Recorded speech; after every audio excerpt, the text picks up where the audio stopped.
Distinguished guests, please have a seat. So I'm going to start our first session in 1 minute. So have your seat, please.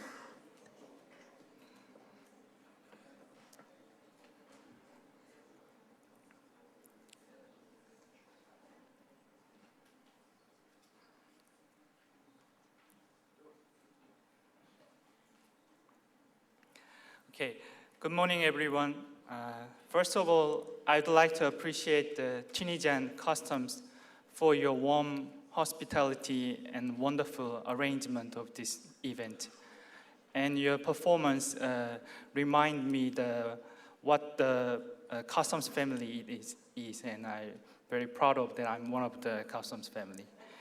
So I also would like to appreciate your attendance to the PICARD conference and your kind interest in this first session, Illicit Financial Flows Through Trade Misinvoicing. I'm Yeon Choi at the Research Unit of World Customs Organization, and it is my great honor to have distinguished guests and celebrated experts here to discuss the illicit financial flows and trade misinvoicing. Let me introduce the panel on the stage. So from my left side, Matthew Salomon, Senior Economist of the Global Financial Integrity. And Clement Migai, Professional Associate of the Institute for Austrian and International Tax Law, Vienna University. And Mr. Chang-Ryung, Director of Information Analysis Division of Korea Financial Intelligence Unit, and as he mentioned, he's originally from Korea Customs Service. And unfortunately, Simon Park, the professor of Pennsylvania State University, was not able to attend this conference, but kindly he sent us his video presentation, so I appreciate his contribution. Before we start the full presentations, I'd like to make a brief introduction to the illicit financial flows and trade misinvoicing session. A few years ago, UN Sustainable Development Goals and very recently the G20 suspected that illicit financial flows are very significant. And they also suspected that the IFFs undermine the domestic resources of developing countries, which otherwise would have been mobilized for their economic and social development. In fact, for quite a long time, the illicit financial flows have been grave concern to customs administrations as well as other law enforcement agencies, as they are used for tax evasion, trade and financial fraud, and international organized crime. So far, research and policy analysis addressed various aspects of illicit financial flows, including capital flight, trade-based money laundering, trade misinvoicing, transfer pricing, tax havens, and corruption, and cash smuggling. So among these various aspects of illicit financial flows, today I'd like to place a particular focus on trade misinvoicing, which is directly relevant to our daily work. I mean the customs daily work, checking the trading goods and behind monetary transaction. So 4 speakers' presentation will be focused on the magnitude of trade misinvoicing and the methodologies for their estimation of magnitude, and policy recommendations to deter trade misinvoicing. So the presentation will be made in the order of Matthew Salomon and Simon Park's video presentation, and Clement Migai, followed by Chang-Ryung. So please welcome Mr. Matthew Salomon with big applause to podium.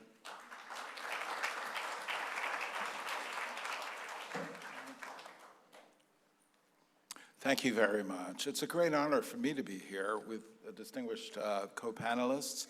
I'm very, very grateful to be invited. Thankful in particular the World Customs Organization, and do want to mention the fine research produced by their research unit, which is helping the larger community of researchers as much as it is helping the WCO. Thanks to the Korea Customs Service for their sponsorship. A special thanks to the Tunisian Douane, who, as the Secretary General noted, provided a most unique and warm welcome at the airport. Thank you very much for that. My subject, the title of my talk, and I'm hoping I've got the right green light. Yep. Sorry, turning it on is a good idea. Thank you.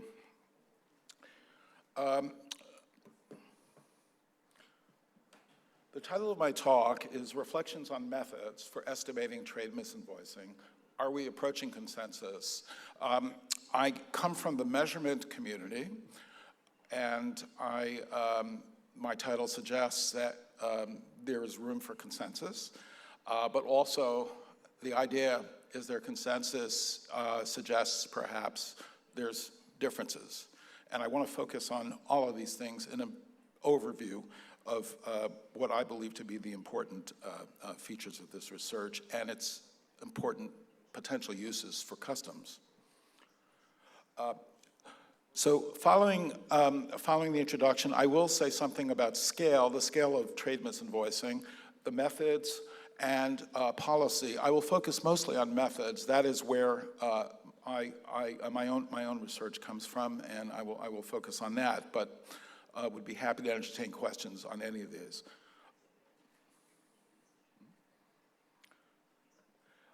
Okay, we'll start with the definition of trade misinvoicing, which is, on the top of this slide, the willful falsification of the value of an international transaction of goods or services by at least one party to the transaction. These are part of illicit financial flows, a larger category. Trade misinvoicing, as we'll look at it, really concerns this willful misrepresentation by at least one party. These are generally related, but do not correspond directly to other concepts such as trade-based money laundering, which has been defined very, very particularly. I provide the definition here.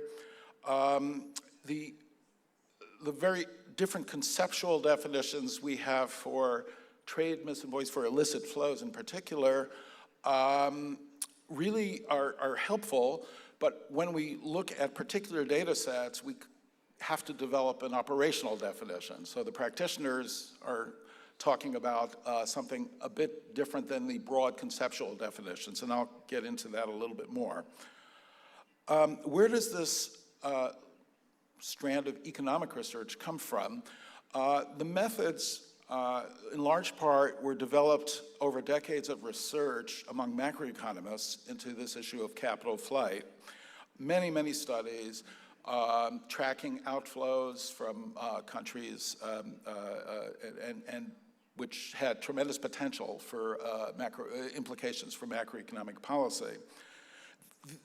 Broader than that, currently, the economic interest, economists interested in trade misinvoicing and illicit flows are focused on social cost because when there are such illicit flows, we call it rent-seeking, which basically means the resources through illicit activity are being diverted away from their most productive social use.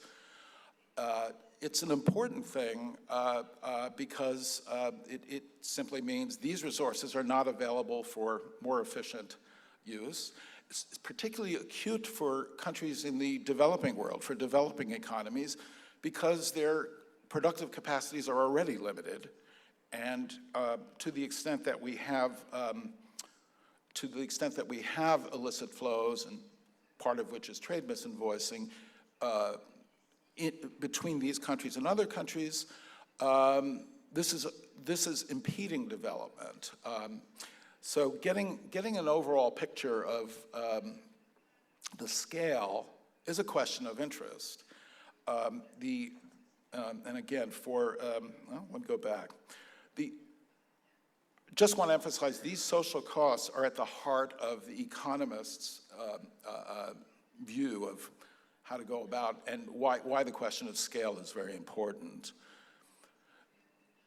And as I said, the presence of large flows, particularly in the developing world, can undermine poverty reduction programs, many social objectives. So it's a very serious matter. So getting some estimate of scale, and we focus on developing economies versus advanced economies for this reason, getting some measure of scale is important. So now we turn to a particular measure.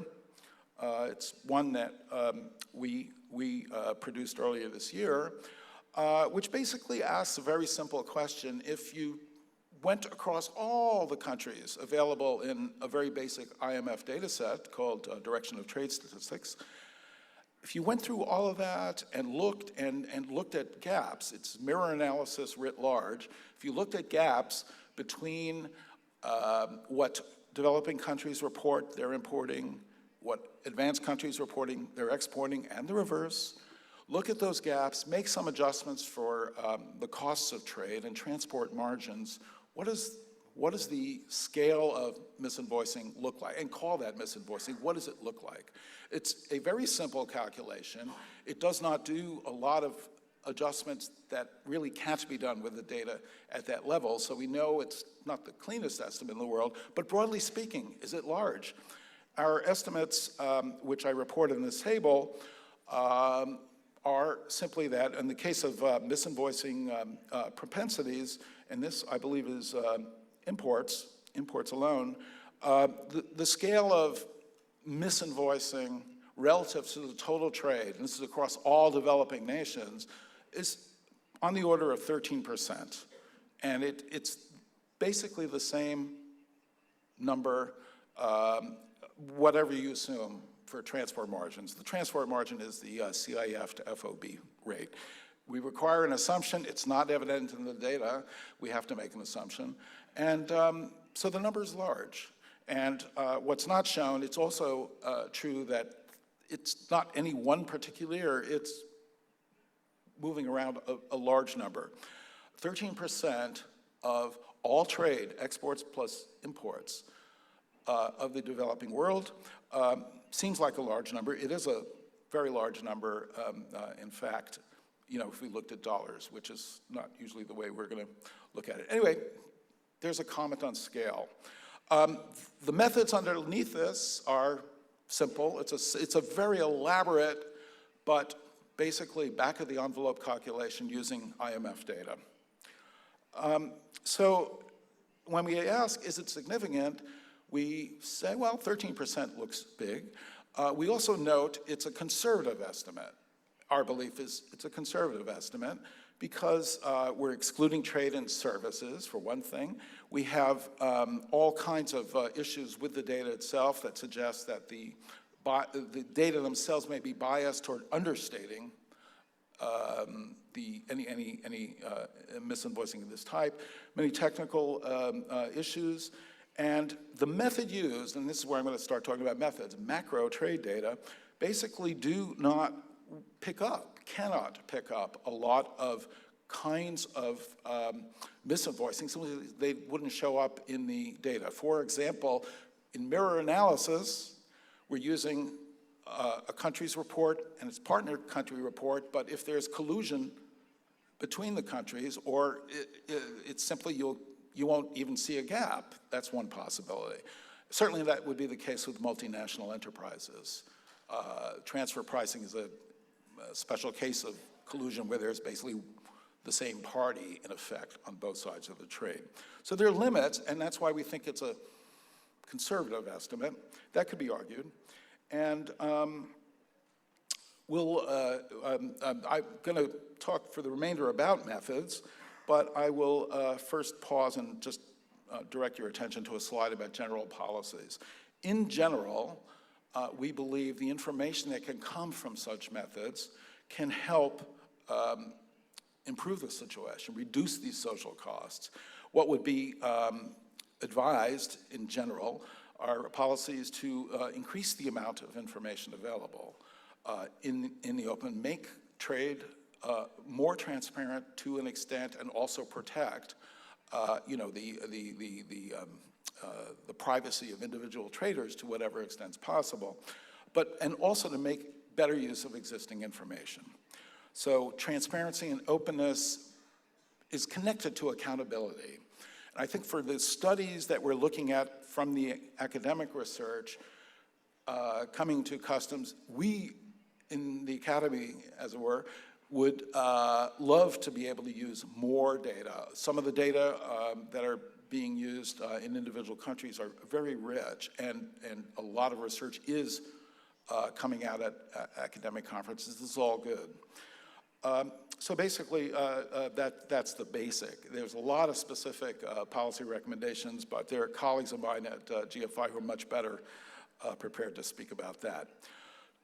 I'm not going to go through every slide in detail. You will have it. I'll give an overview of what the methodological issue is as I see it. We're trying to track something that is not easily observed, and in fact, ultimately is not observable in the usual sense. We have lots of data, or we have data available in a micro sense. We have individual country studies. We have the reports by customs, cases, the FIU reports. We have field surveys. This is important data. These are important data. And they give us a lot of information about the nature of motives and the crimes that these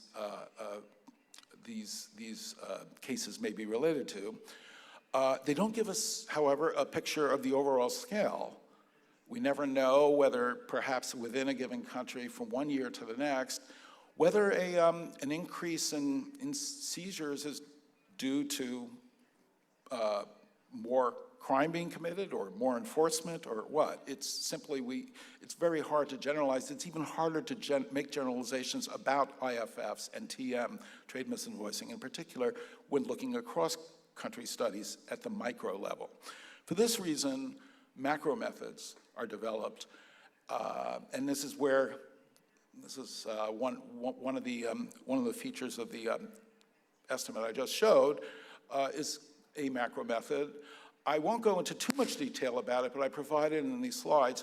I work a lot with comparing two leading macro methods, the one that we use, the mirror analysis or partner country trade, and contrast it to some extent with the method called the price filter method that was pioneered by Professor Pack, in fact, and try to draw out their common characteristics and their common limitations as well. So again, macro methods basically are using macroeconomic trade data, sometimes very highly detailed trade data, but macroeconomic, to draw inferences that could be useful at the customs level. And other. And my belief is that they are generally very well suited, because their scope is so large, to identifying country risks, things like that.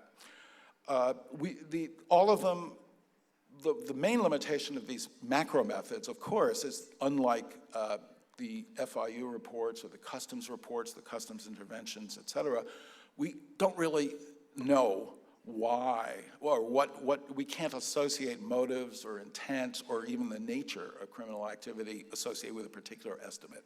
It's simply, with all these macro approaches, it's the part of the, we look for irregularities in trade data. It's the part of the data that can't be explained by other legitimate sources. So, for example, in the case of the partner country or mirror method, we have a report of an import by one country and a mirror report from the other country. They differ. They could differ for a number of legitimate reasons. I have a panel listing some of these, but actually it's further down. Well, they can differ for a number of reasons, and we can make adjustments. We can't reconcile the data perfectly because they are macro data. We can make adjustments, statistical adjustments, and try to tease out of those irregularities the part that seems suspicious or can't be explained by this, or may in fact be correlated with things that are correlated with corruption or tax effects, things like this. And that's how it proceeds. In the end, though, as our critics have noted, we're not able to label, say, that's trade misinvoicing from the macro method. That's trade misinvoicing due to this, that, or the other thing. It's coming at a high altitude, focusing in on statistical irregularities and what can be explained.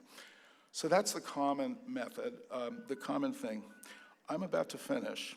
So I provide this with you. I want to move us toward consensus. So I go through some of the issues. The main point about these two methods is that in the end of the analysis, you still have this lingering question. You've identified aspects of the trade data, the macro trade data, that are suspicious in this sense, or you still can't assign trade misinvoicing. It could be those are just statistical errors. And that's where the difficulty does come in. And I think that's where the room for consensus is coming. There's a lot of researchers looking at this data today in academies and civil society groups. Lots of people are looking at it, and that's good. The literature on, or the research on the mirror analysis, for example, is moving toward stylized facts, especially in the last several years. And that's useful to all researchers looking at it, and very useful ultimately to the customs groups, potentially customs groups on the ground who want to know, okay, how is this useful for us? My belief is it's mostly, it can be very productive in delineating country characteristics with a lot of specificity with respect to tariff, with respect to tax flows, et cetera. But it's basically another source, another potential source for customs to use in their processing, the very important processing of trade.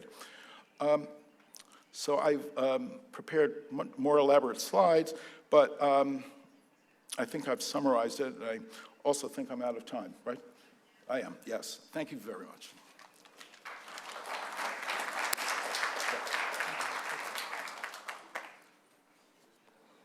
Thank you, Mr. Salomon. I especially appreciate for your, the stickiness to my time constraint. I apologize. And so his presentation mainly covered the trade misinvoicing, especially his methodology for estimation is PC methodology, so it's mirror data analysis. So this methodology estimates the illicit financial flows by analyzing the trade statistics discrepancy in bilateral trades. So next presentation will be a video presentation by the Simon Park from Pennsylvania State University, and his presentation mainly cover another methodology for estimating illicit financial flows. So please focus on his methodology. Thank you.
Okay, I apologize for some technical problems. So let me invite Clement Migai for his presentation. Please be generous for big applause.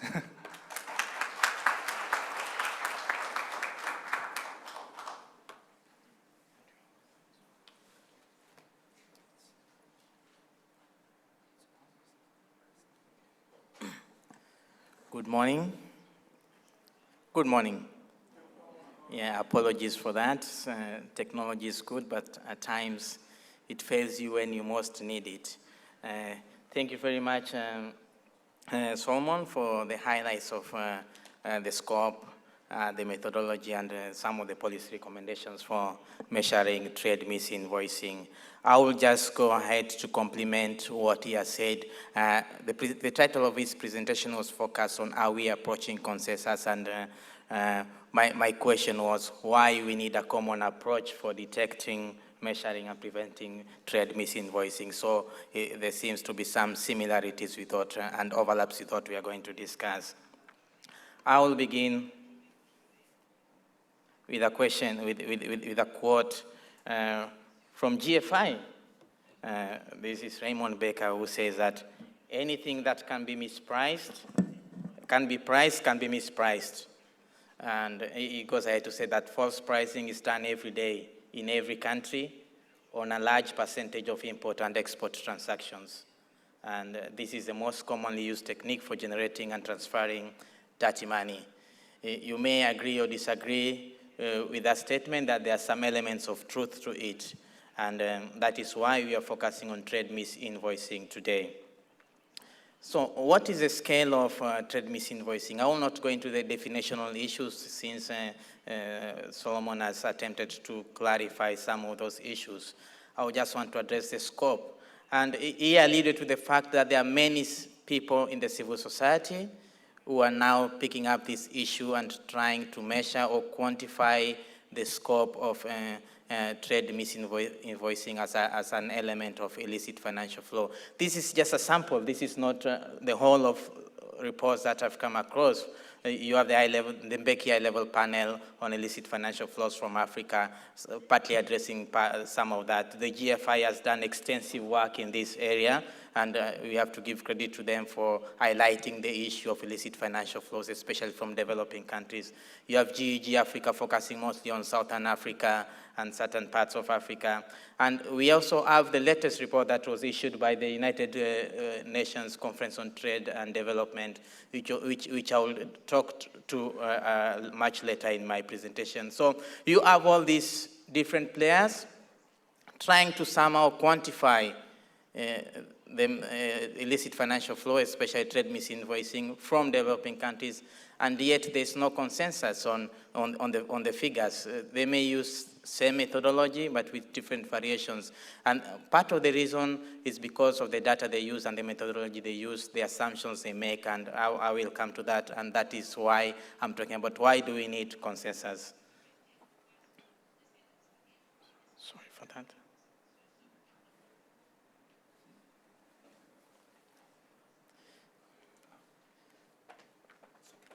Okay, so why focus on trade misinvoicing? I will just pick some extracts from some of the reports. For example, the GFI says that trade misinvoicing is a primary measurable means of shifting funds in and out developing countries illicitly. They're focusing on trade misinvoicing because they say that of all the elements of illicit financial flows, that is one element which you can have some form of statistics which you can use to quantify, and that you can mirror and extrapolate to measure illicit financial flows as a whole. And this is made possible through what Salomon talked about, the ability to have mirror trade statistics, because every export will be recorded by one country, and it will also be recorded as an import in the importing country. So you have two sets of data available to you, which you can look at and be able to quantify whether they do match at the end of the day. trade is also increasingly becoming important in the globalized world today. And given the percentage of illicit financial flows that forms part of trade, you talked about 13%, it is becoming increasingly important to focus on this area and see how to address these issues. And there have also been some concern that it is a primary or the principal conduit for illicit financial flow. So there's much reason to focus on trade misinvoicing as a component of illicit financial flow. I'll give you a quick glimpse into the scope from different people. I picked this table from Professor Nis in a paper that he released earlier this year. I think it was in April this year. And it's just trying to analyze figures that different players have come with. He's picked one from the UNCTAD report that I talked to about much earlier, and part of the work that has been done by GFI. But you can see that the figures are not uniform. And I will come to that much later. What I would like to say is that we should also, as we try to quantify, you should also be careful, because when we put these figures out there, then there's some form of expectations, especially from developing countries, that we are losing so much, and they are going to try to focus resources in this area to try to capture what is being lost through trade misinvoicing or other forms of illicit financial flow. So there is a need, there is a reason for us to put in place measures to effectively quantify this so that we don't build certain large expectations from the countries that are concerned. We build manageable expectations that can be worked up. So on to the methodology that I used. I also begin with a quote from Professor Nis, where he says that quantitative findings are heavily dependent on the underlying assumptions in the empirical analysis, making estimation results on trade misinvoicing practices largely a matter of faith. I think for those who do not believe in anything, they will just give up at this stage, because why will you engage in an exercise that is largely a matter of faith? I will try to highlight some of the findings from the UNCTAD report. It's not meant to be a post-mortem of this report, but just to show the kind of issues that come up from the methodologies that have been adopted before I go into some of the methodologies. So this report that was released in July last year at the UNCTAD conference in Nairobi generated some form of discussion. Its focus was on four African countries and Chile, and they focus on primary commodities. They're trying to see how much do these countries lose through illicit financial flows, trade misinvoicing in primary commodities.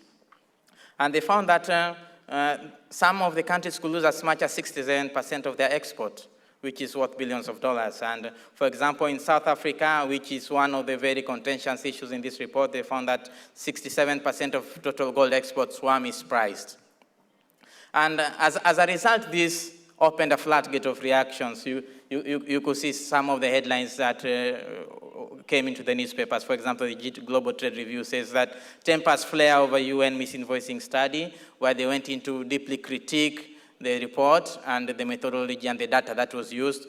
You have the South African Revenue Service also coming up with its own position and saying this report is factually wrong because of several reasons. You have the South African Chamber of Mines also up in arms against the UNCTAD report. We have civil society, CMI, saying that perhaps UNCTAD was looking under the wrong lamppost, and I know Salomon has responded to this report from CMI. I tend to agree with the issues that he raised on the report that CMI put out.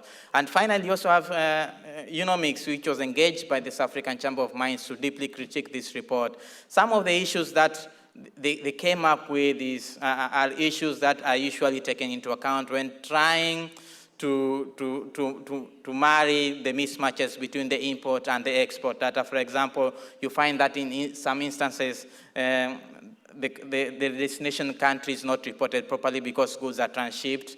You find in some cases goods are put in storage in an intermediary country and shipped elsewhere. And this data is not captured properly. And if this is not accounted for properly in the analysis, in the empirical analysis of trade misinvoicing, then you tend to get different figures that is not entirely representative of the situation at hand. The South African Revenue Service, for example, picked up on the data that UNCTAD used, and they tried to highlight that there were alternative data sources that they could have referred to, which could have brought to light the real situation of South African gold exports to other countries. So briefly on the methodology, he has highlighted that there are micro and macro methodologies. I'll just focus on some two methodologies. That is the mirror trade statistics that he has referred to, and this is generally looking for the difference in flows between two countries, what is reported as imports in country A and exports in country B in certain product characteristics, and trying to adjust for the differences, because differences will always arise. You'll have differences because exports are always reported free on board, and imports cost insurance and freight. So when you're trying to marry these statistics, you have to make adjustments at the end of the day. Sometimes different countries use different classification nomenclature, and you have to try to make adjustment for that. Sometimes the country of origin is not recorded properly, and this came up in the UNCTAD report because some gold that was being brought into South Africa for refining and then onward transmission to other countries was being captured as South African gold, whereas essentially it wasn't South African gold. So you end up having a given percentage of South African gold being not declared properly, delays in export and import process. So these are some of the challenges that you have to deal with when you are trying to come up with a methodology. And that is why Salomon said that you can't, really at the end of the day, put a finger on it and say, this is trade misinvoicing. They're just what we call indications of trade misinvoicing. So you have to do a proper analysis at the end of the day. The other method that is normally used is looking at the prices, abnormal prices in the declarations for customs purposes. Because of the HS system, which is deeply drilled, you can be able to classify products according to their different characteristics. And you can sometimes see abnormal prices for same product coming into country from the same country. And this can be a red flag for saying that maybe there's some element of misinvoicing. However, as a caution is that it's not always about the pricing at the end of the day. It's the issues to do with the weight. What if the weight is improperly declared? What if the quantity is properly declared? How do you account for that at the end of the day? So coming to policy recommendations, the author of the UNCTAD report, Professor Leon Stikumana, has issued a subsidiary statement on the report that he issued that was very elicited some response. And he said that the existing evidence clearly demonstrates that while trade misinvoicing cannot be measured precisely, and that is what we've been saying, the sheer magnitude of the estimates from the GFI, from CMI, from the other civil society indicate that there is a problem, and that the problem is real, and that it must be tackled with the attention it deserves. In the meantime, a healthy and dispassionate debate on the data, the methodology, and the other aspects of the research on trade misinvoicing constitute an integral part of the learning process towards generating policy-relevant results.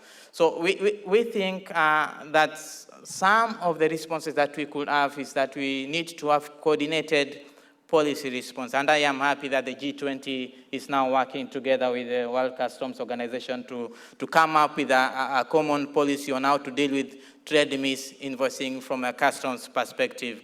And perhaps there is need for all these bodies dealing in this area to come and sit together at the table and agree that these are the methodologies that are most appropriate for measuring trade misinvoicing, and these are the indicators or the parameters that we should take into account. The other issue I would like to talk about is improved trade statistics, because one of the challenges has been in the data that is available for use, and that is why we have to make several adjustments before we can use that data to give indicators of trade misinvoicing. So there is need for consistency and greater transparency in recording and collecting trade statistics, not just by exporting, but also by importing countries, classification of products at country and product level, and also recording the origin and destination of products. And this has been, in the reports that have come out, has been a problem, especially with products going through the Netherlands and Switzerland. Apologies to any Swiss or Dutch national who is in this room, but most of the statistics have indicated that this being virtual trading hubs, and there's always a problem because you find Zambian copper exports apparently being shipped to the Dutch, the Netherlands, but they don't end up there, they end up somewhere else, and you have this mismatch in trade statistics that can be used to point to trade misinvoicing. But if you had the real flow of information as to how the goods are moving, then we could be able to really point a finger and say, this is it. I think there's also greater need for cooperation between customs agencies internationally, and also between customs agency and other institutions like the central banks, like the financial intelligence units. And I am happy that you are moving to the financial intelligence units, because then you get the opportunity to bring a different perspective from the customs perspective, so that the financial intelligence unit people can see how there's a need for greater collaboration and cooperation between the, because you're all pulling in the same direction and you are dealing with the same issues.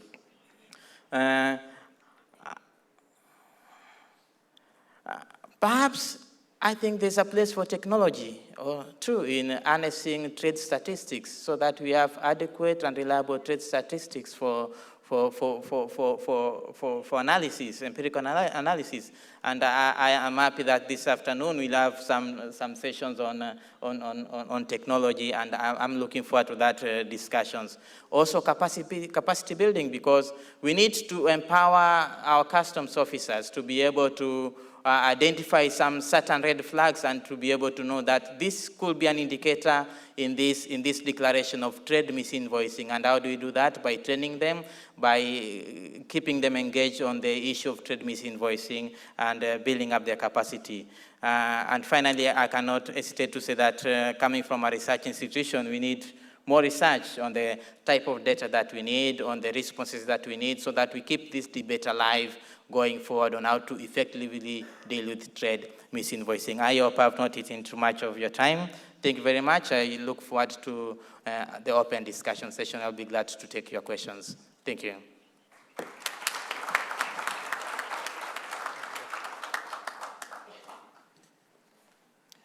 Thank you very much. Your excellent presentation. Your presentation provides us a very good overview on the two representative methodologies for estimating IFF, and you also covered the very good policy recommendations. So is the third video is ready? Okay. So now we are going to watch the video presentation by Professor Park. Please enjoy.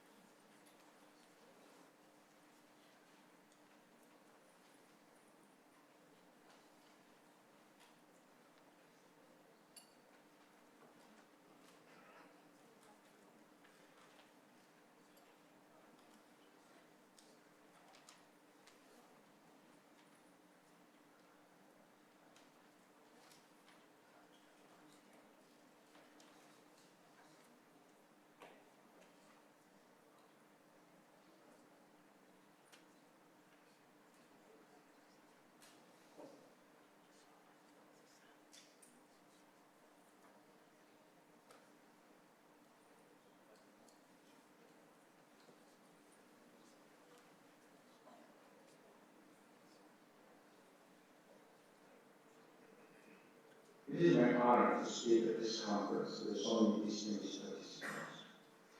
I'd like to thank the Yeon and Rachel at the World Customs Organization for inviting me and making my video presentation possible.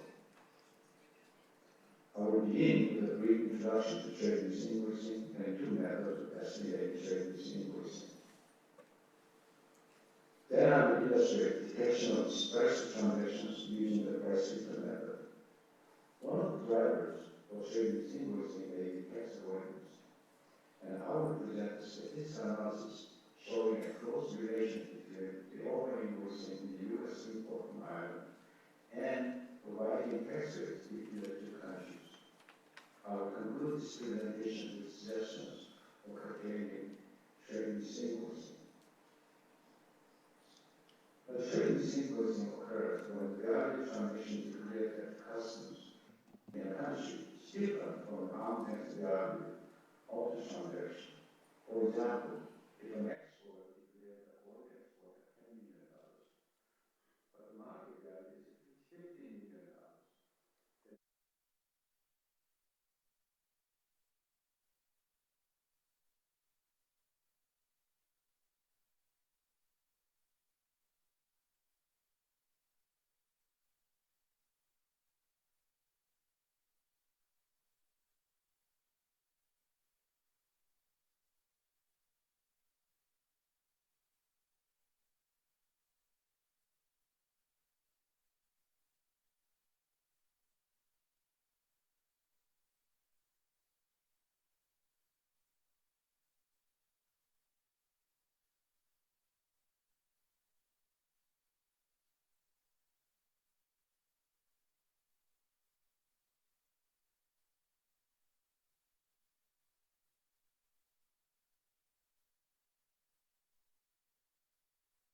country method relies on the assumption that the trade statistics of partner countries represent arm's length value.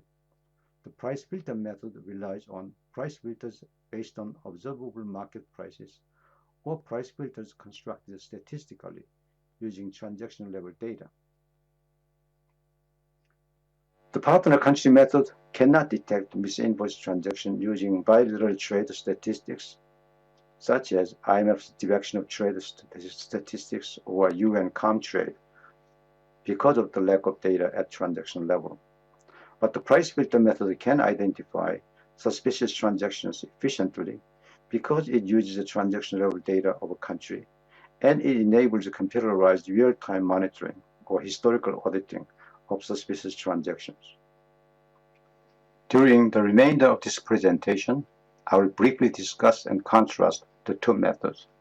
Then I will explain how the price filter method can be used to detect suspicious transactions. In addition, I will present statistical evidence that the over-invoiced U.S. import from Ireland over a 26-year period from 1990 to 2016 is strongly related to the widened tax rate differences between two countries. And finally, I will conclude the presentation with a few policy suggestions to reduce trade misinvoicing. The partner country method, first introduced by Professor Bhagwati in 1964, compares import or export value reported in one country with the corresponding export or import values reported in its partner. By assuming partners' trade statistics as the arm's length value, the method treats the difference in the mirror statistics as the misinvoiced amount. However, a recent article by Hong and Park in 2016 presents a strong evidence for mismatching bilateral trade statistics in 26 advanced economies. When the partner's trade statistics no longer represent arm's length value, the partner country method has no way of measuring misinvoicing properly. To show mismatching trade statistics in advanced economies, let's examine Comtrade data for Ghana and the 4 advanced economies. During 2012, Ghana reported its export to France as $1.4 billion FOB, while France reported its import from Ghana as 1.2 billion CIF. Assuming France's import amount represents an arm's length value, Ghana's export is overvalued by $304 million after adjusting the CIF by 10% for insurance and freight. This is a 22% over-invoiced export. Similarly, Ghana's export to Italy and the Netherlands are also over-invoiced, but exports to Switzerland is under-invoiced by 20%. Since the trade statistics of France and Switzerland are assumed at arm's length value, one would expect any trade between France and Switzerland should match without trade misinvoicing, but the data contradicts this. France's 2012 import from Switzerland is of $15.6 billion FOB, while France's partner, Switzerland's export is $23.4 billion CIF. France's import is 59% less than Switzerland's declared export value. Similarly, France's 2012 export to Switzerland is 25% less than the Switzerland's declared import from France. Non-matching trades may be due to multiple reasons. Whatever the reason for non-matching is, non-matching trade statistics of advanced economy means there is no basis for assuming trade statistics of any partner country is at arm's length value. Without knowing arm's length value, the partner country method will estimate trade misinvoicing incorrectly. In fact, Hong and Park 2016 calls into question the validity of trade misinvoicing estimates based on the partner country method. Turning to the price filter method, it relies on benchmark upper and lower bounds for arm's length value price range for each commodity. The price filters are constructed either from market prices available for exchange-traded commodities or from statistical estimates of upper and lower bounds for other commodities. The price filters are estimated statistically using detailed trade data of a country. The upper and lower quartiles were first used as the price filters in 1994 by Park and Zadanovich using the detailed U.S. merchandise trade statistics. The method was also used in Du Bois, Park and Zadanovich, and Devkar and co-authors. In this method, over-invoiced amount is estimated as a declared value above the upper bound price, and underpriced amount as the amount below the lower bound price. Here is an example of the price filter method estimating the amount of misinvoicing. In April 2011, the market price of cocoa beans was $3,113 per metric ton, according to IMF's primary commodity price. Setting the upper and lower bound prices as a plus minus 10% of the market value, the upper bound is $3,425 and lower bound $2,802. In April 2011, Ghana exported 4,677 tons of cocoa beans to Amsterdam at $1.7 million. The implied price is then $365 per metric ton, far below the lower bound. Thus, the amount of underpricing is estimated as $11.4 million. As another example, the U.S. imported 565 kilograms of a pharmaceutical blood product at $99.3 million from Ireland in March 2016. The implied price is about $176,000 per kilogram. Statistical price filters were estimated based on all 1,397 records of U.S. imports of the same item. The upper quartile price is found as $1,090 per kilogram, far below the import price. The price above upper quartile price is estimated as $175,000 per kilogram. Thus, the over-invoiced amount is about $99 million. We now turn to estimating the total amount of misinvoicing in the U.S. trade with Ireland. The total amount of misinvoicing in the U.S. import from Ireland is simply the sum of misinvoiced amounts of all commodities imported. The overvalued U.S. import in 2016 is estimated at $25 billion, which is 65% of declared import value, and undervalued amount about $1 billion. The U.S. tax revenue lost from the overvalued import is $8.6 billion at 35% U.S. tax rate. Since the price filter method can easily detect suspicious transactions, the method can be used in monitoring transactions in real time to detect suspicious transactions. The chance of one transaction priced above the upper quartile price is 1 in 4. However, the chance of 2 transactions above the upper quartile price is 1 in 16. The chance of more than half of 100 transactions above the upper quartile is 1 in 47 million mathematically. Thus, the method can identify parties with frequent misinvoicing for auditing purposes by tax and legal authorities. The price filter method can also detect transactions with the same invoice faking, transactions declared with the same misinvoiced amount in both countries, including abusive transfer mispricing. The method, however, has limitations. The obvious limitation is the fact that the statistical price filters are generated endogenously and is not an objective criterion for an arm's length price range. The price filters for heterogeneous products may not be applicable to products in high and low ends in quality. Transactions under a long-term contract may be at arm's length value, but different from the current fair market value. It should be stressed that suspicious transactions identified can be confirmed for mispricing only by examining trade documents of the suspicious transactions. Suspicious transactions were identified by analyzing the gold export data from Ghana's customs using the price filter method. Table 1 presents the results of filtering every transaction between 2010 and 2014. The price filters are based on the time series of London gold market price. The upper and lower bound prices are set at plus minus 10% of the market prices. The total number of gold export transactions filtered is 5,917, of which 528 transactions are identified as undervalued and 443 transactions overvalued. This figure plots all 5,917 transactions of gold export with the upper bound price in red and lower bound price in aqua blue.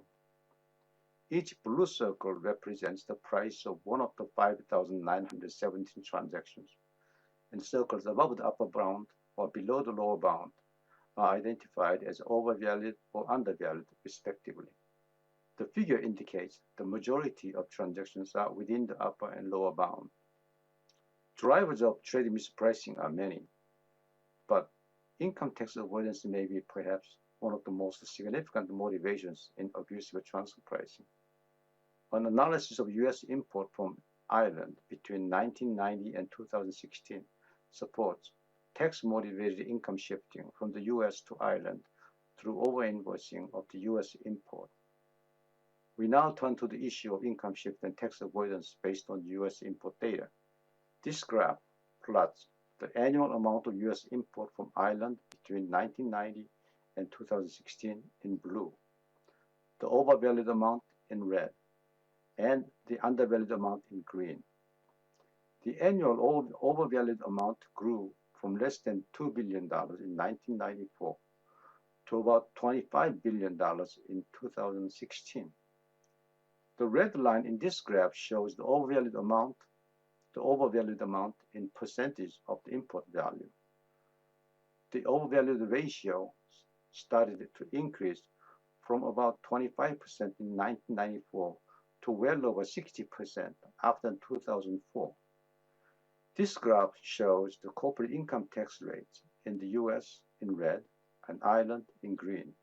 The US tax rate remained relatively stable at about 40% since 1993. The tax rate in Ireland declined rapidly from about 40% in 1994 to 12.5% in 2003 and remained at 12.5% thereafter. The period of rapid decline in Ireland tax rate overlaps the 1994-2004 period of the increase in overpricing ratios in the U.S. import. A natural research question is this: does the widening tax rate difference between the U.S. and Ireland explain the increase in the estimated income shift from the U.S.? To answer this question, a regression model is tested. A model of income shift is adapted from Pastor's model in his 1990 article in World Development.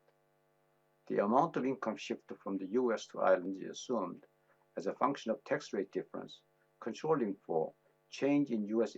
inflation rate, a financial incentive defined as interest rate difference adjusted for the nominal exchange rate, and overvalued U.S. real effective exchange rate. This table shows the regression results for the income shift from import over-invoicing on the four variables. The financial incentive variable and the tax rate difference variable are found significant in the regression. As one would expect, the tax rate difference is the most significant variable in explaining the income shift variable. A systematic detection of mispriced transactions is simple and practical in reducing trade misinvoicing. So I'd like to close my presentation with the following three recommendations. First, monitor in real time every inbound and outbound cargo with the price filters and identify suspicious transactions for further inspection. Secondly, audit historical transaction records of importers and exporters with frequent suspicious transactions. And finally, remove incentives to avoid income tax, such as taxing on global income and or making corporate income tax rate competitive with the partner countries. Thank you.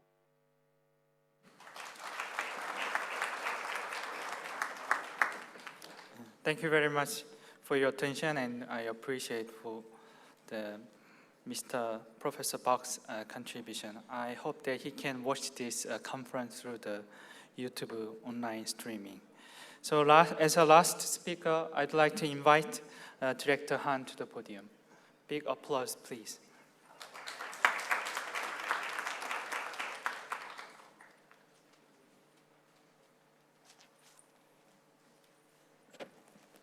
Hello everyone, I have come back. As introduced by myself a little bit earlier, I work at the Korea Customs Service for more than 18 years, and just several days ago, I moved to the Korea FIU. Before joining the FIU, my job at the Korea Customs Service was to oversee customs investigations, including financial investigations. So I worked closely with the financial investigators side by side. Since 1999, we have tackled illicit financial flows, and in the course of it, we closely cooperate with the FIU. As we have believed that we can do this job very well, illicit financial flows through trade misinvoicing have become a major target we customs must fight. So the focus of my presentation is going to be on the practical side of this issue. First, I'm going to touch upon why customs should tackle illicit financial fraud. Some of you may wonder or doubt about it. And I will a little bit introduce to you the performance of the Korea Customs finance investigations. They are quite specialized in tackling illicit financial flows.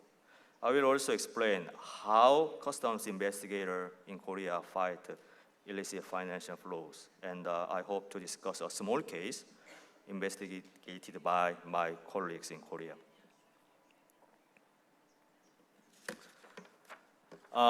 Some of you may think that illicit financial flows, even through trade misinvoicing, are a matter of finance or taxation, and thus this issue doesn't belong to the domain of customs. However, I believe that customs is one of the most knowledgeable agencies about cross-border trade transactions, and illicit finance flow through trade misinvoicing are quite often intertwined with trade-based money laundering, which is a conventional target of customs enforcement.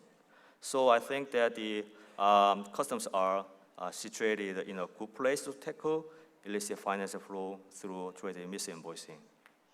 Nonetheless, the traditional approach that customs have normally adopted may have little effect on curtailing illicit financial flows. In other words, customs have focused on examination of flow of goods in order to tackle crime related to cross-border trade. Customs have sought to exchange information with foreign customs. However, this approach may not be able to efficiently respond to collusion between importers and exporters.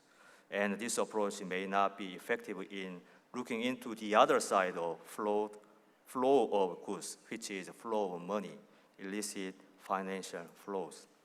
Analysis of foreign exchange transaction, I believe, is key to fight illicit financial flows. Unfortunately, as far as I know, many customs have limited access to foreign exchange transactions.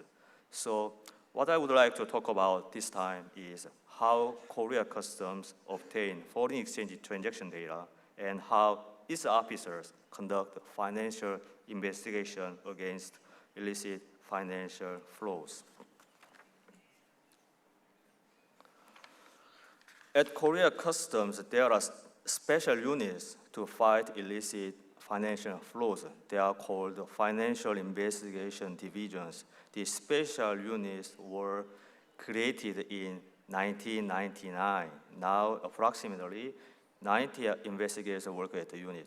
Customs investigators at the unit, in the beginning, focused on detection of a simple violation of Foreign Exchange Transaction Act, such as use of hawala. But nowadays, their main target is trade-based money laundering and the flight of capital overseas. Now you may wonder how financial investigation work and how they fight illicit financial flows. First of all, Korea Customs financial investigation rely heavily on a special database system. the Korean government established a foreign exchange transaction monitoring system that all financial institutions were connected to in 1999 against the backdrop of the Asian financial crisis in 1997, which made the Korean economy nearly collapse. Since then, the monitoring system has collected all foreign exchange transaction reports from financial institutions. So, and in the same year, Korea Customs obtained the power and authority to examine foreign exchange transactions related to cross-border trade. The basic technique used by the Korea Customs is to compare or cross-reference customs declarations and foreign exchange transactions, because customs declaration represent the flow of goods and foreign exchange transaction shows flow of money. So these two kinds of flows are supposed to be matched or identical. Otherwise, the discrepancies between the two kinds of flows means something wrong. So even if the easy to manipulate customs declaration, I think it is quite challenging to manipulate foreign exchange transactions because banks are involved in the foreign exchange transactions. By using this method, we have easily detected undervaluation and overvaluation of importers and exporters. Another thing that I need to talk to is Korea Customs criminalized price manipulation itself, irrespective of its involvement in evasion of customs duty by revision of Customs Act in 2013 in order to tackle tax evasion through overvaluation and capital flight of exporters more efficiently. Actually, this new measure has made a big difference in fight against illicit financial flows. Let's turn to cooperation between customs and FIU. There is a routine stream of exchange of information between Korea Customs and Korea FIU. Actually, Korea Customs give little information to FIU, but we receive a number of STRs and CTRs from the FIU. One of the advantages of analysis of STRs and CTR for customs is that customs officer usually take a look at the cross-border transactions, but the customs officer can take a look at domestic financial transactions of criminal traders through STRs and CTRs. This case is about a company that defrauded banks by taking advantage of letters of credit, which is one of the typical trade finance systems and which is very susceptible to collusion between importers and exporters. An investigation of this case was initiated by the STR from one of the victimized LC issuing companies. LC issuing banks. Customs investigators disclosed that a company and its subsidiaries colluded and embezzled several LC issuing banks. In order to discover this, my colleagues analyzed the foreign exchange transaction against customs declaration and collated cargo manifest and customs declarations. Analysis of foreign exchange transaction is, I believe, another kind of meta-analysis. I guess that most of you think that corresponding comparison between import declaration and the corresponding export declaration is meta-analysis, but I believe comparison between customs declaration and corresponding foreign exchange declaration is also meta-analysis. Analysis of foreign exchange transaction may work as an effective measure to respond to collusion between importers and exporters. I guess that obtaining foreign exchange transaction data may be easier than obtaining customs declarations from foreign customs. Usually foreign customs are quite reluctant to share their own customs declaration with another foreign customs. If you start to analyze foreign exchange transaction, you will realize that it will be much easier to fight illicit financial flows than you imagine. Merci beaucoup.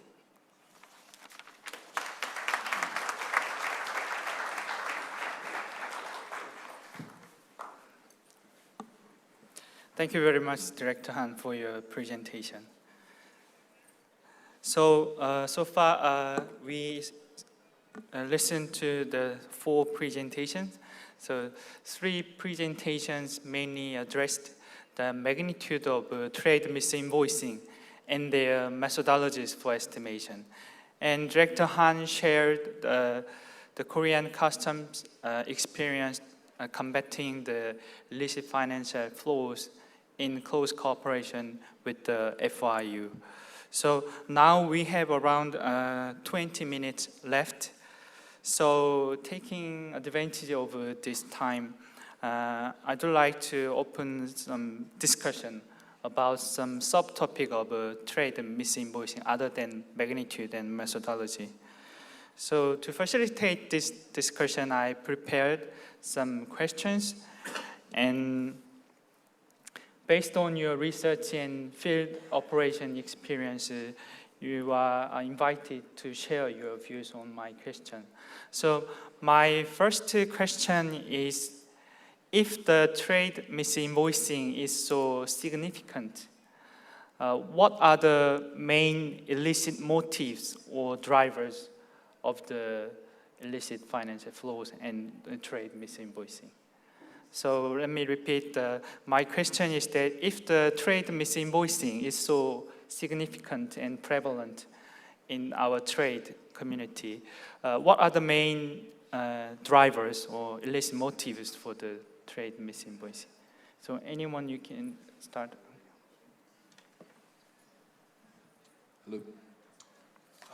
That's really a great question. The kinds of macro analyses that we were discussing actually don't shed light on such motives, and we must deduce by other means. That said, we can get a broad idea of what these trade misinvoicing estimates might mean using the data without trying to be too precise, but in an intelligent way. I'll provide an example. The United States, my country, yearly provides a listing of, or a rating, and you probably know about this, the rating of countries that they feel, and it's judgmental, but it's based on the experience of the financial intelligence and the customs reports, that they feel are more than likely involved flows with money laundering. If you take that list, and again, it's the judgment of people in the field, and correlate it with trade misinvoicing flows, it does turn out, for example, that these trade misinvoicing flows, which in and of themselves can't be directly, it's simply trade flows, does correlate very highly. So the trade misinvoicing we're recording in this very simple way is highly correlated, if you organize it by these countries, with what the officials who, the Treasury Department officials are telling us are risks for money laundering flows. So in that sense, we can get an indirect measure of this, but the data that we were all talking about does not provide a direct way. Looking at these results along with other judgments and other kinds of estimates will be helpful.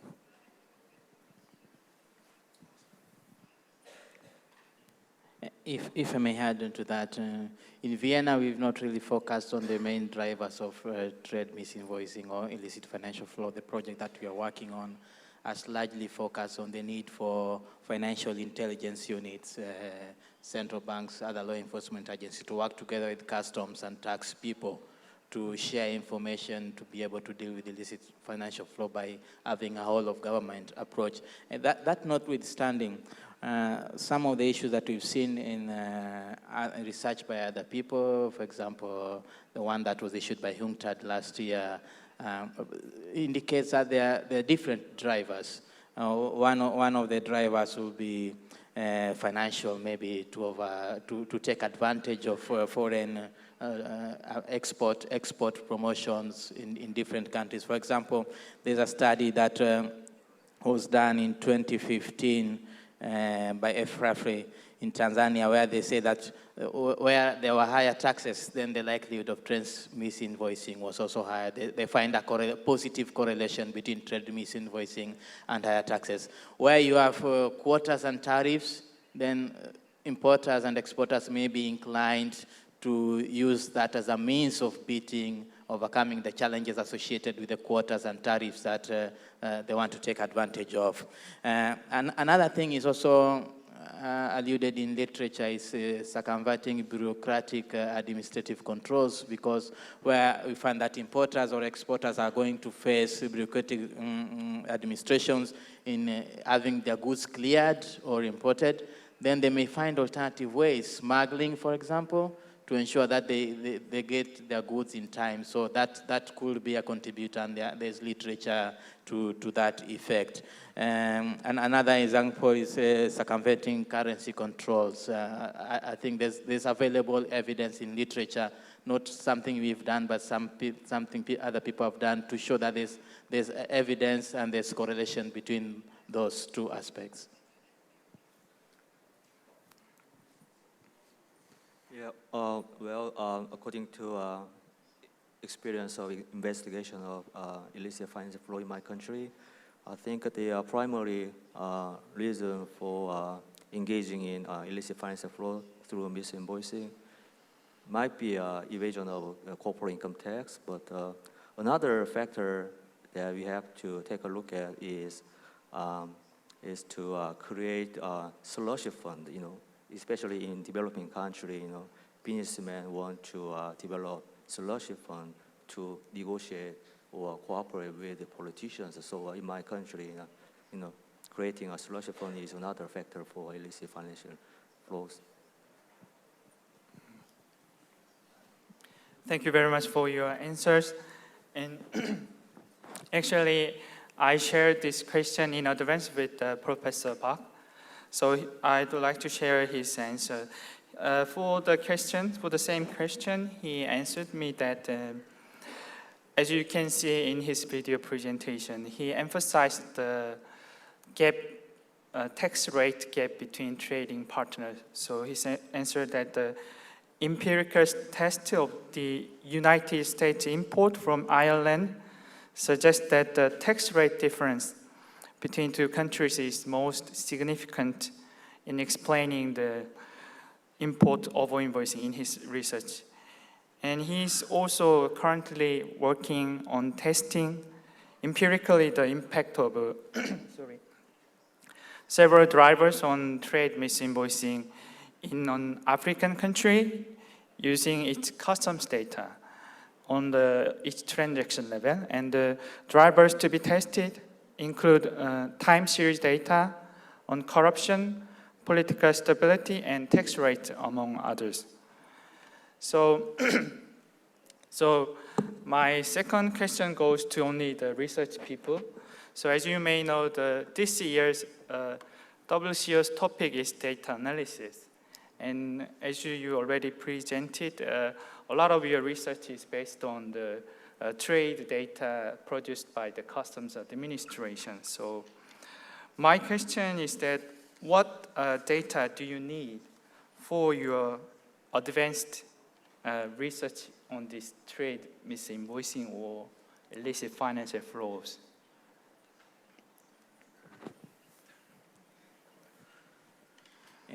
If I may attempt that, one of the challenges that has been in, for example, in mirror analysis or partner country analysis has been the absence of transportation data, because you have to make adjustment for the insurance and freight when you're analyzing the import and the export. As a result, there's developed a practice where you use 10% as a standard, some sort of standard in making the adjustments. I think this could be improved with better statistics, better data on the transport and analysis, so that when you're making that adjustments, you have some real figures, some real percentages to deal with, rather than a grossed up figure of 10%. And another thing that maybe could be improved is, for example, data when there's transshipment, so that we have quality, consistent reporting of by the import and export countries of the destination and the origin of the goods, so that we don't say that goods were shipped to Netherlands and they never appeared in the books in Netherlands or in Switzerland, in the statistics of Switzerland.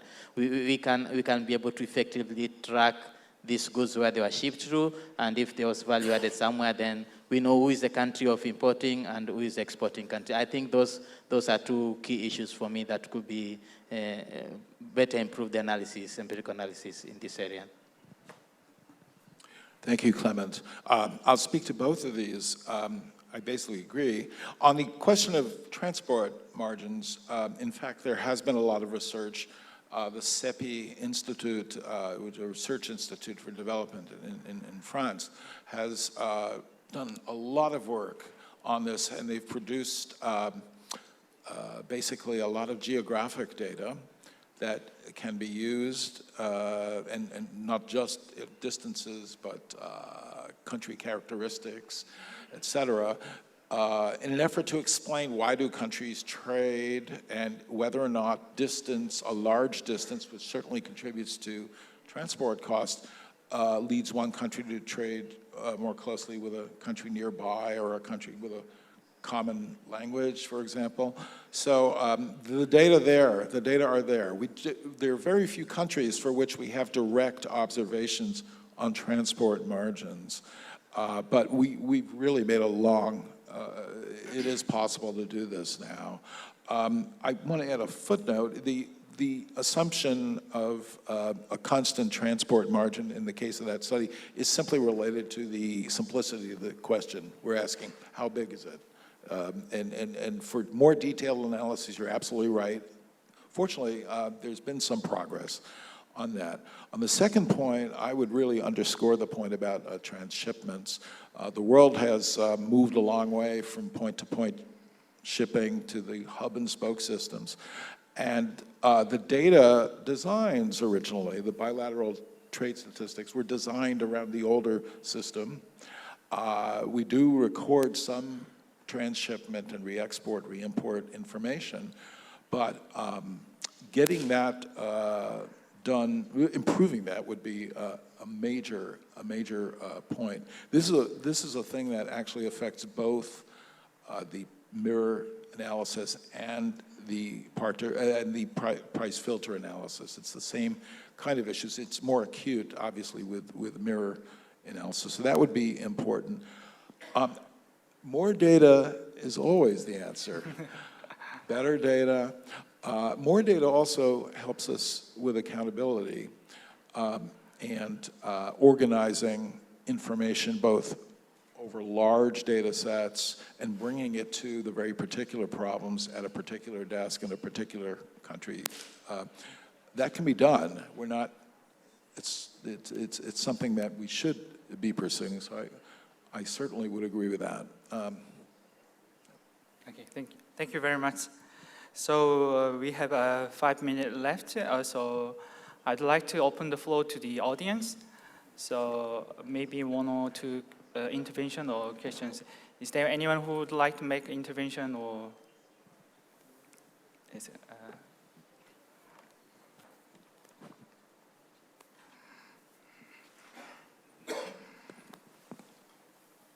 Okay, thank you. I'm Ian Kramer, responsible for customs valuation at WCO. So I thought it'd be maybe good just to add a couple of comments here.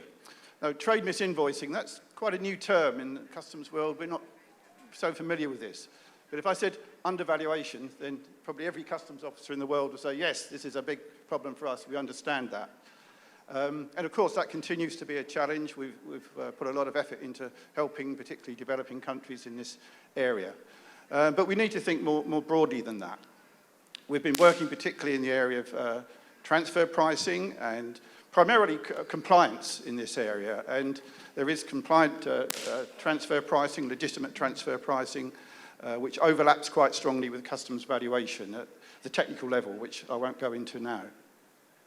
But also you can see a basic tension between customs value and profit taxes on the tax side. And it does make a lot of sense to share information with our tax colleagues to see if there's any potentially abusive transfer pricing on the tax side. And one of the indicators for this could be overvaluation. And again, typically in the customs community, we're not focusing so strongly on that. We might take a narrow view that, well, this means more duty for customs, but sure, we could be missing a broader picture. So I think the customs officers on the ground who may not be so familiar with these highly complex but very important areas, we should endeavour to raise awareness in the customs community in general to flag up the alarm bells when we have some suspicions of overvaluation. But typically we start with the concept of an invoice that we consider may not be accurate, but we don't know the reason for that. It could be duty evasion, there could be tax implications, or it could be IFFs or trade-based money laundering. But again, I think the basic message is that we should start by communicating more strongly with FIUs and the tax community to raise awareness in this area, sharing not only data but also knowledge, so that when we work with tax administrations, maybe we get some seminars to help understand that word so we can ask the right questions and challenge more accurately. So I know we haven't got much time in this area, so I'll leave it for now. Thank you. Thank you, Ian Kramer. And is there anyone who would like to raise a question? Yes, the man behind, please.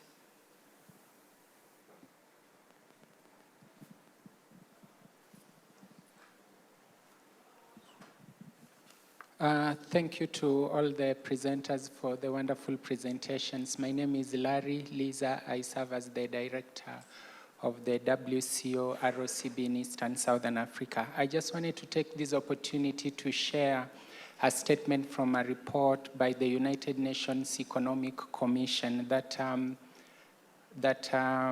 trade mispricing is currently regarded as one of the key issues that result in Africa's base erosion. And other issues alongside the TM are tax incentives, transfer of assets, and taxation of high net worth individuals. Thank you. Thank you very much. So I think it's time's up. So I really appreciate your kind interest in this session and your right. Okay. Was there a question?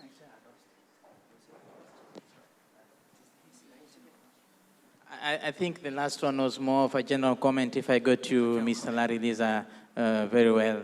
And I think these are issues that we need to start thinking of, not just at the global level, but as you rightly pointed out, at the level of African Tax Administration, because the statement you made pointed to African Tax Administration. I am aware, going by the latest African Tax Outlook report that was issued in the last 1 month by the African Tax Administration Forum, that high net worth individuals have become a priority for them because it's one of the conduits that people use for channeling money out of these countries. And I'm aware 5 countries so far have established units to deal with high net worth individuals, and they're trying to put up structures and procedures and mechanisms of dealing with it. On the other aspects of trade mispricing, that's one of the things that we've been trying to promote in Vienna to ensure there's this closer collaboration between all these different agencies, like Mr. Kramer pointed out, to ensure that there's more exchange of information, more sharing of knowledge and experience. And I think it can only go forward with your collaboration with the G20. And I think this is something that needs to be sustained going forward. Thank you. Okay, I think we can have one more intervention, as if not a question. So is there anyone who would like to make intervention? Okay. Okay, so thank you very much for your kind attention. I also appreciate all our speakers, and including the Simon Park in the United States, for sharing your knowledge and views on trade misinvoicing. With this session, the World Customs Organizations intended to raise awareness of customs officers on the trade misinvoicing issue. And as my colleague mentioned, trade misinvoicing is not something new, because we've been living in an undervaluation of import world, but we need to look at the neighbors, so overvaluation of import and under or overvaluation of export as well. So I hope that this session was useful to all of our customs officers and other relevant policymakers and implementing agencies. And the WCO will continue our effort to support members' fight against the illicit financial flows and trade misinvoicing by sharing knowledge and our practices. So thank you very much. And one last announcement is that please come back to this conference room 1:30 p.m. So 13:30. So hope you enjoy your lunch. Thank you very much.